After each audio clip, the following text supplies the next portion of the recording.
예, 2026년 3월 23일 오늘 월요일인데요. 단기로는 4359년 율곡 이중재 선생님의 상원 갑잔년으로 계산하면은 만 903년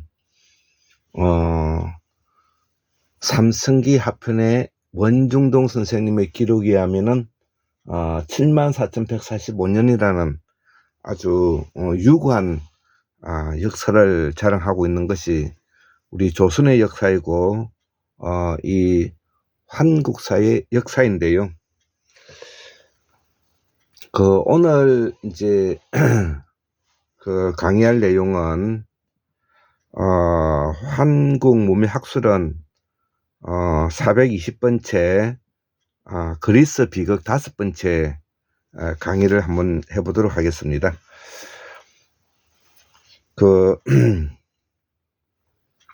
앞 시간에도 이야기를 했지만 우리가 가장 공부를 하는데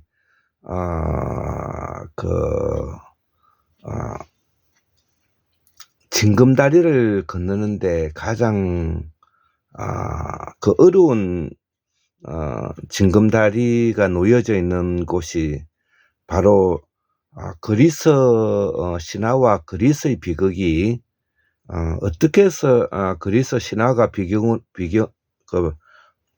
비극으로 넘어가고 있는 그 과정을 설명하기 어렵고요. 또 우리가 이탈리아라든지 스페인, 기타 이 프랑스 남부 기타 여기에는 대체로 그 백인들 중에서도 머리가 검고 대체로 좀 단신이면서 이렇게 햇빛이 장렬하는 이 지중해성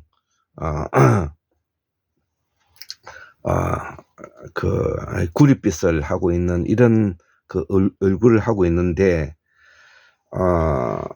저 북부 유럽하고는 좀 많이 차이가 있는 것입니다. 그래서 소위 말하는 이 그리스 로마의 이 신화가 비극이 되는 이 과정을 쉽게 표현하면은 샤먼의 신화가 샤먼의 비극이 되었다, 이렇게 이해를 하면 가장 이 공부를 하는데 징검다리를 넘어가기가 가장 쉬워지는 것입니다.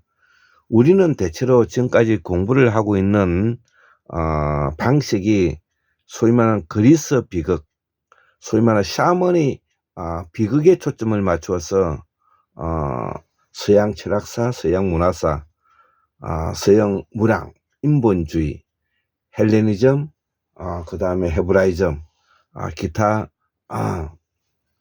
중세 시대를 거쳐서 산업혁명을 거쳐서 오늘날의 미국에 이르기까지, 트럼프에까지 이르기까지, 이스라엘을 네타냐후에 이르기까지 이렇게 이제 들어가고 있다는 것이죠. 자, 그러면 샤먼의 신화와 샤먼의 비극을 이해하려면은 샤먼에 대한 기본적인 지식이 있어야 되는 것이죠. 그러면 샤먼에 대한 기본적인 지식이 있으려면은 그리스 로마의 유럽을 들여다보면은 샤먼의 신화에 대해서는 알 수가 없습니다. 소위 말하는 해양족, 거인족, 그 다음에 크레타 문명의 궁전 1, 2, 3, 궁전 1, 2, 3, 그 다음에 BC 1427년 정도의 크레타 문명이 궁전 3 가 이제 마지막 망하고 그 세력이 대서양을 건너 가지고 지금 현재 이 마야 문명에 이르게 되어서 그 마야 문명에 이르어서 거기서 다시 또 이 문명이 발전되었고, 그것이 다시 남미로 이어져 가지고 잉카 문명이 된 것입니다. 자, 그래서 우리가 또 한편으로는 우리가 이 발해를 거쳐서 동만주를 거쳐서 북상하여 캅차크 반도를 거쳐서 아유산 일대의 아유산 열도를 따라서 캐나다 캐나다 서부를 거쳐서 그 다음에 그 플로리다주, 그 다음에 미국의 LA 서부를 거쳐서 멕시코를 거쳐서 마야 문명 유카탄 반도에 이제 자리 잡게 되는, 또 그 세력이 내려가서 남아메리카 잉카 문명을 이루기까지 이런 내용을 전 세계적으로 이거를 온누리라고 표현합니다. 온누리. 그래서 샤머니 제국의 문화, 문명, 사상, 제도는 온누리에 우리가 쓰고 있는 말과 글을 쓰고 있기 때문에 우리가 한국사를 복원해야 되는 이유가 여기 있는 것입니다. 자, 그렇기 때문에 그렇다고 보면 우리가 소위 말하는 그리스 로마 문명, 소위 말하는 그리스 로마 비극, 이걸 다른 말로 샤먼의 비극인데요. 자, 그리스 로마의 비극의 이야기는 지금으로부터 BC 5세기니까 지금으로부터 칼 야스퍼스가 말하는 차쪽 시대로 표현하면은 약 2700년의 전의 이야기를 2700년 전의 이야기서부터 이제 출발한다는 것이죠. 자, 그러면 그 이후에 우리가 그리스 로마 제국에서부터 그 다음에 서로마 제국이 멸망한 476년 동로마 제국이 오스만 투르크에서 멸망하는 1500년대에 이르기까지 우리가 동로마 서로마가 이어왔던 그 역사는 우리가 기본적으로 세계문화사나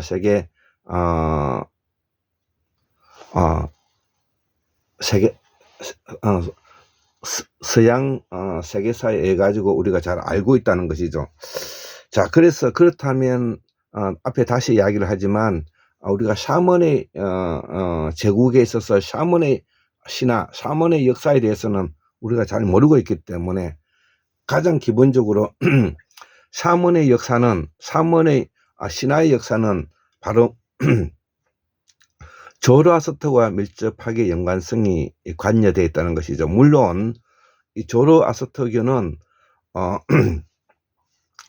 이 사산조 페르시아에 와서 하나의 통일된 형태의 일신교적인 요소를 갖추고 있지만 기본적으로 이 조로아스터교는 이 미르다 사상과 그 다음에 미투라 사상으로 대변된다는 것이죠. 자, 그래서 오늘 이 샤먼의 신화 역사에 대해서 어떤 형태로 정리되어 있느냐 하면은 일단 정통적이다. 그 다음에 그리스 비극에서는 이 크레온과 관계된다. 그 다음에 전체적이다. 보편성을 가지고 있다. 일반성을 가지고 있고 보수주의적이다. 국가, 폴리스 국경의 형태를 가지고 있고 시민, 문명, 법, 규제, 제한, 그 다음에 공무원, 전체적 산자, 남자, 질서, 통치자, 지배 이데올로기, 공리주의, 논리, 대의명분, 서여지는 법, 공동체, 상식. 자, 그래서 이 샤먼의 신화 역사에서는 바로 조로아스터교를 생각하시면 됩니다. 자, 조로아스터교에서 가지고 있는 신앙 체계에 있어서 기본적인 틀은 뭐냐? 그것이 바로 뭐냐면은 좋은 생각, 좋은 말, 좋은 행동, 좋은 협정, 좋은 약속, 좋은 계약이라는 겁니다. 여기 기본적으로 우리의 전통 뿌리 사상과 아주 정확하게 거의 일치하는 내용인 것입니다. 자, 그래서 이 조로아스터교는 우리가 이 마르다와 미트라교와 밀접한 관계가 있고 힌두교와도 밀접한 관계가 있다. 제가 이야기를 했습니다. 자, 그래서 이 사먼의 신화 역사에 대해서 우리가 모르면 그리스 비극으로 넘어가기 어렵다는 것이죠. 그렇기 때문에 앞 시간에서는 서양 철학 관념의 그 집대성자가 바로 이 헤겔인데, 이 샤먼의 신화와 샤먼의 비극을 어떻게 정리했느냐면은 화해할 수가 없는 두 신간의 투쟁이면서 비극적 몰락을 통해서 정치적인 것으로 지향된다, 이렇게 이제 표현했고, 롤랑 바토르는 신화는 모든 모순을 화해시키지만, 샤먼의 신화는 모든 모순을 화해시키지만 샤먼의 비극은 모순을 최대한 우리가 드러낸다는 것이죠. 자, 그래서 오늘 제가 이야기하고 싶은 부분의 내용은 바로 앞전에 제가 써놨던 것인데요. 요 내용을 설명하고자 합니다. 요 지금 현재 앞에 있는 요 지금 현재 한번 읽어보겠습니다. 자, 그리스 신화와 그리스 비극의 전환. 이 말은 샤먼의 신화와 샤먼의 비극의 전환, 이 말로 바꾸면 되는 겁니다. 내가 공부를 하면서 예술철학 1, 2, 3권이 있어요. 예술철학 1, 2, 3권이 이게 아주 되게 중요한 책인데, 요 책입니다. 이게 되게 중요한 책인데, 이게 예술철학 1, 2, 3권이 이렇게 세 권으로 이루어되어 있습니다. 양희석이라는 선생님이 쓰신 책인데, 이게 나온 지 오래돼 가지고 상당히 이제 오래되어 있는데, 어쨌든 이 예술철학이 1상종하로 이루어져 있는데, 예전에 이제 이거를 펼쳐보면서 이 부분에 대해서 궁금했던 것이, 이제 우리가 함동균 선생님의 강의 속에서 이 이제 징검다리의 그 모티브를 찾아냈다는 것이죠. 그게 바로 그리스 신화와 그리스 비극인데, 이걸 우리가 샤먼의 신화와 샤먼의 비극으로 바꿔 설명하면은 이거 동서양사가 이어진다는 것입니다. 내가 공부를 하면서 예술철학 1, 2, 3 서문 어딘가에 그리스 로마 철학 예술은 인본주의의 바탕에 문학적 휴머니즘이라는 말에 관여되어 있다고 제가 보았다는 것이죠. 그렇다면은 그 이전의 BC 5세기에는 인간 중심의 인본주의와는 다른 사회 구조를 가지고 있음을 암시하는 내용이었다. 자, 여기서 그리스 비극을 잉태하였다면, 즉 샤먼의 비극을 잉태하였다면 그 이전은 그리스 희극이었으리라 해야 논리가 타당하다. 자, 그렇다면 샤먼의 신화는 다른 말이 아니라 그리스의 희극이었다는 이런 뜻이 되는 것이고, 샤먼이 희극이었다는 뜻이 된다는 것이죠. 그렇다면 그리스 신화는 샤먼의 신화는 그리스 희극과 같아야 한다. 그렇다면 그리스 로마 시대의 철학자들은 그리스 희극을 그리스 신화로 단절하고자 했을까? 예, 단절하고자 했을까? 아까 헤겔이 단절한다 그랬죠. 그래서 헤겔은 화합할 수 없는 관계라고 이야기를 아까 하지 않았습니까?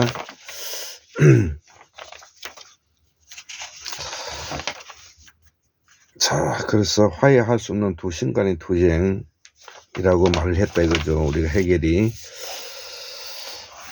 자, 그래서 그 당시에 지중해 문화권의 에게해 중심에서 펼쳐지고 있는 사회 정치적인 배경을 우리가 알아야 하는데, 그리스 폴리스는 해양 세력이 특히 튀르키예 남부 곡창지대인 아나톨리아 지방의 공격할 일이 바로 이 페르시아 전쟁이란 말이죠. 우리 트라이 목마 이야기를 잘 알 것입니다.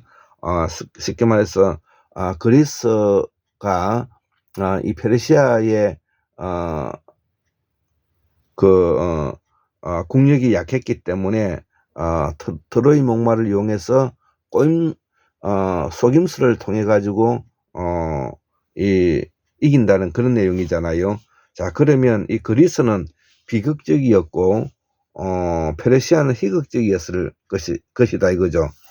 그리스는 절박했을 것이고 페르시아는 풍족했을 것이다 이자. 이를 정통과 전통의 비교 분석으로 나타났다 이거죠. 정통은 크레온이고 전통은 안티고네다 이거죠. 구질서와 신질서의 단절을 의미하고 있다. 구질서를 대변하는 이란과 페르시아죠.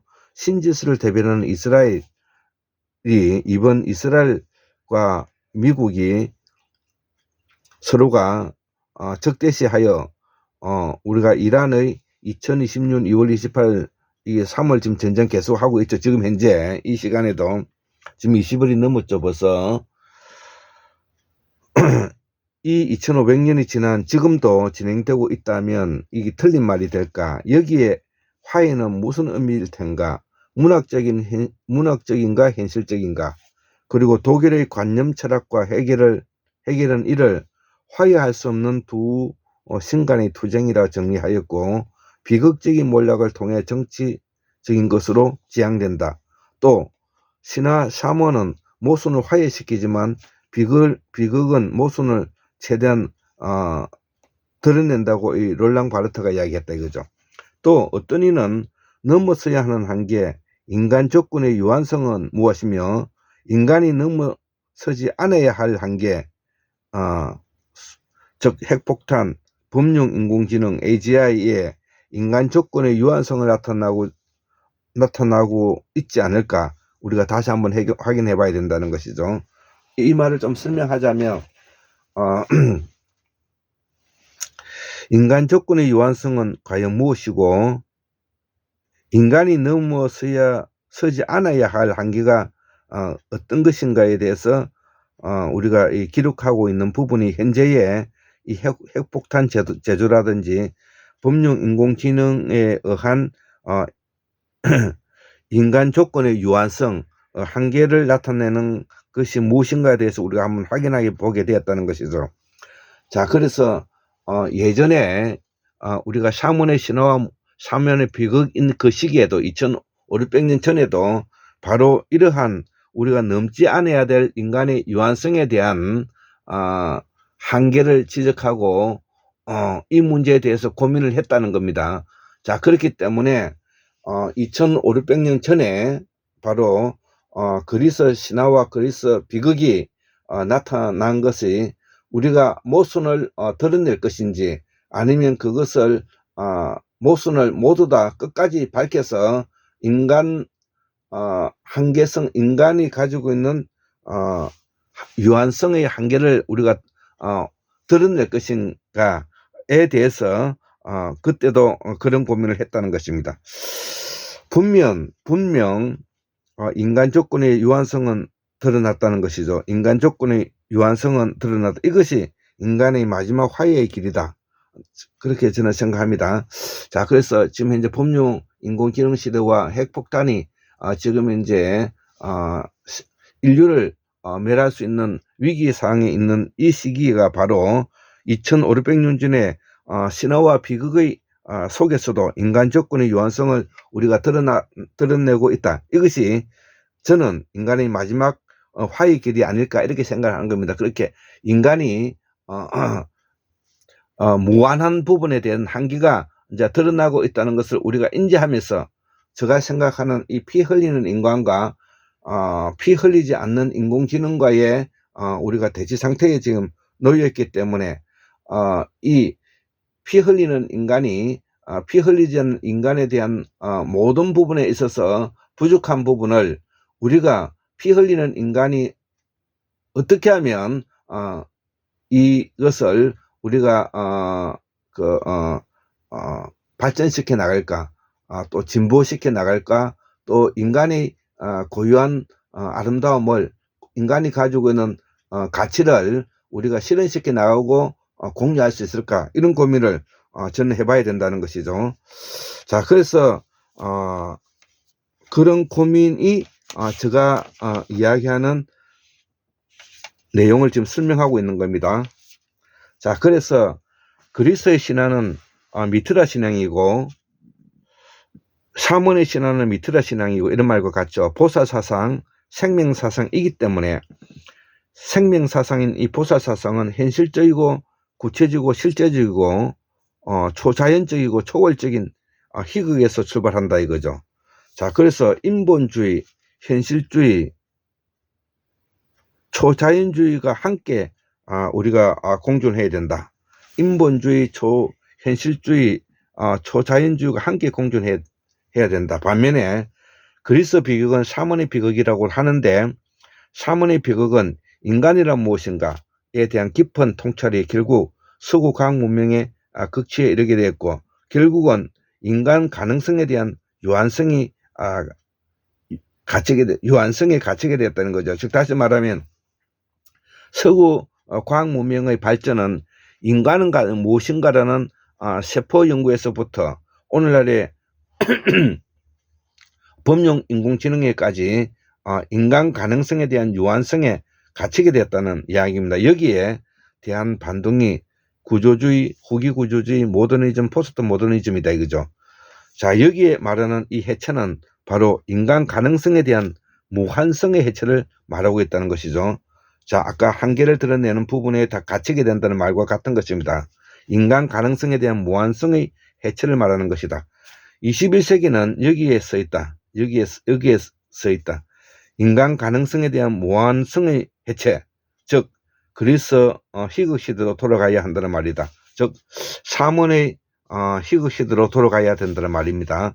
지난 서구 과학의 200년 동안의 발전은 인간이 무엇인가라는 2600년 전에 인본주의적 문학의 발전이 결국은 서구 문명의 과학 문명과 발전됐는데, 그 과학 문명은 인간은 셰프로 이루어져 있고, 셰프로 이루어져 있는 인간이 드디어 범용 인공지능에 이르기까지 가게 되는 과학 문명을 우리가 발전시켰다 이거죠. 그래서 이 그리스 비극은, 즉 샤먼의 비극은 비극을 버리고 그리스 희극의 시대로 돌아가야 한다는 말과 같다. 그리스 희극이는 샤먼의 희극으로 돌아가야 된다는 말. 제가 그 내용을 지금 말하고 있는 겁니다. 나는 샤먼 시대를 돌아가야 한다는 말이고, 여기에 기술혁명이 장착된 네오 샤먼 시대, 그래서 기술혁명이 이미 장착된 네오 샤먼 시대, 네오 그리스 신화, 네오 샤먼 신화의 희극으로 돌아가야 한다는 말이 된다 이거죠. 이제 피 흘리는 인간의 공동체가 가야 할 방향을 제시해야 한다.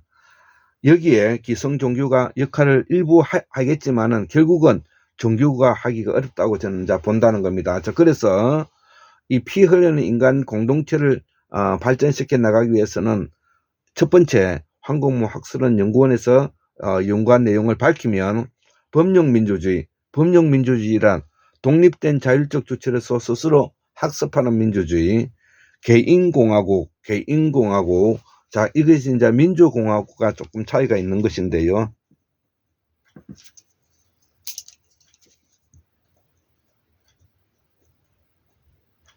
개인공화국이 현재 민주공화국과 차이가 있는데, 이 민주공화국은 국가 개념으로서 군사와 군사, 국방, 보건, 외교, 국방, 보건, 외교는 국가가 가지고 나머지는 이제 개인공화국으로 이제 가자는 것입니다. 자, 그래서 경제적으로 독립재산제를 이루어서 내 안의 종교, 즉 그동안에 외부로부터의 종교가 아니라 내 안의 종교로 바꿔가야 된다. 이게 이제 제가 제시하고 있는 방법인 것입니다. 이것을 스스로 실현하고자 나는 움직여 본다. 내가 그동안 학문의 징검다리는 샤먼주의 희극과 그리스 비극, 샤먼의 비극을 통일해야 한다. 자, 그래서 태양신, 광명신앙과 생명사상이 바로 보살사상이다. 좋은 생각, 좋은 말, 좋은 행동, 좋은 협정, 좋은 약속, 좋은 계약이다 이거죠. 이는 조로아스토교 미트라 신앙에 나오는 구체적인 내용인데, 여기서 태양신은 불을 쫓는 것이 아니라 언제나 광명의 지혜로서 비루자니 불에 불이 꺼지지 않아야 한다는 말이다. 이를 우리는 환인을 한다. 자, 그래서 이걸 되게 정리하고 있는 내용입니다. 난 이제부터 수양, 수행, 선정에 들어가고자 한다. 인간이면 알아야 할 개념화된 언어 구조물, 개념화된 언어 구조물이 바로 사회이고 문화이다 이거죠. 이 속에 문명이 있고 사회제도, 사상이 있는 것이다. 선과 악의 이분법적인 희극과 비극이 아니라 소위 말하는 정극, 정중동하는 극이 돼야 된다 이거죠. 수수만 년 인간의 개념 체계인 삼지제도로 돌아가야 한다. 계급 사회가 아닌 신분제 사회로 돌아가야 한다. 여기에 유기적으로 결합하는 정반합의 신분 사회고 법령민주주의가 요구되고 있다. 이렇게 제가 한번 정리를 해보았던 내용입니다. 오늘 제가 적으면서 여기에 설명을 덧붙였는데 이 황공문명학술원의 이 황국사 복원의 징검다리에 이 부분이 되게 큰 역할을 하고 중요시한 부분이다. 이 점을 뭐냐면은 상기시키면서 오늘 강의는 마치도록 하겠습니다. 예, 감사합니다.